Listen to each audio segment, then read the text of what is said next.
Who was better, Lynn Swann or Otis Taylor? Let's break it down. Lynn Swann led the league in receiving touchdowns with 11 in 1975. It was the only stat category he had ever led the league for his entire career.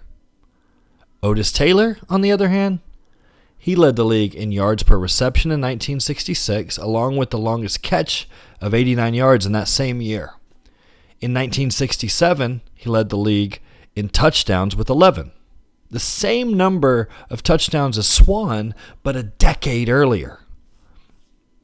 Otis Taylor also led the league in receiving yards in 1971, with 1,110 yards for the year and 79 yards per game, which also led the league that year.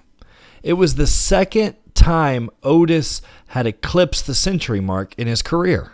Lynn Swann never had 1,000 yards in a season. He actually never had 900. In the 70s, Lynn Swann made it to the Pro Bowl 3 times and was named first-team All-Pro receiver once. Otis Taylor was also named to the Pro Bowl 3 times, but he was a first-team All-Pro receiver twice. Otis Taylor also won the United Press International Most Valuable Player in 1971. He was the only receiver to ever win the award.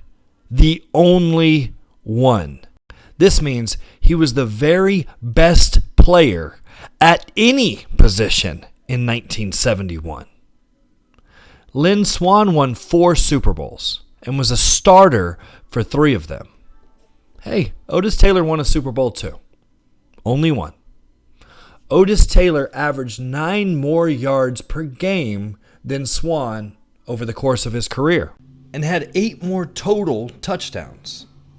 He finished his career with 2,000 more yards than Lynn Swann. Lynn Swann is in the Hall of Fame, as well as he should be. He was a great player. Otis Taylor is not in the Hall of Fame. How?